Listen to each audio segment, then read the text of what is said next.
കായംകുളം താലൂക്ക് ആശുപത്രിയിൽ പോലീസുകാർക്ക് അനുവദിച്ചിട്ടുള്ള എയ്ഡ് പോസ്റ്റിൽ ആംബുലൻസ് ഡ്രൈവർമാർ അതിക്രമിച്ചു കയറി പ്രശ്നമുണ്ടാക്കുന്നത് പ്രതിഷേധാർഹമാണെന്ന് യൂത്ത് കോൺഗ്രസ്.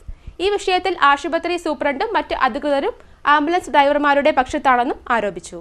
കായംകുളം താലൂക്ക് ആശുപത്രിയിൽ പോലീസുകാർക്ക് അനുവദിച്ചിട്ടുള്ള എയ്ഡ് പോസ്റ്റിൽ ആംബുലൻസ് ഡ്രൈവർമാർ അതിക്രമിച്ചു കയറി പ്രശ്നമുണ്ടാക്കുന്നത് ശരിയായ നടപടി അല്ല എന്നും ഈ വിഷയത്തിൽ ആശുപത്രി സൂപ്രണ്ടും മറ്റ് അധികൃതരും ആംബുലൻസ് ഡ്രൈവർമാരുടെ പക്ഷത്താണെന്നും യൂത്ത് കോൺഗ്രസ് ആരോപിച്ചു. സർക്കാർ ആശുപത്രികളിലെ ഡോക്ടർമാർക്കും മറ്റ് ജീവനക്കാർക്കും സംരക്ഷണത്തിന് വേണ്ടിയും അതിക്രമങ്ങൾ തടയുന്നതിന് വേണ്ടിയുമാണ് പോലീസുകാരെ ഡ്യൂട്ടിക്ക് നിയോഗിച്ചിരിക്കുന്നത്. എന്നാൽ കായംകുളം താലൂക്ക് ആശുപത്രിയിൽ ആംബുലൻസ് ഡ്രൈവർമാരുടെ ഭാഗത്തു നിന്നും എയ്ഡ് പോസ്റ്റിൽ ഡ്യൂട്ടി ചെയ്യുന്ന പോലീസുകാരോട് മോശം പെരുമാറ്റവും സമീപനവുമാണ് കഴിഞ്ഞ ദിവസങ്ങളിൽ ഉണ്ടായതെന്നും ഡ്യൂട്ടി സമയങ്ങളിൽ യൂണിഫോം ധരിക്കണമെന്നുള്ള ഉത്തരവ് ഉണ്ടായിട്ട് പോലും ഇത് പാലിക്കാതെയാണ് ഡ്യൂട്ടി ചെയ്തു വരുന്നതെന്നും യൂത്ത് കോൺഗ്രസ് ആരോപിച്ചു.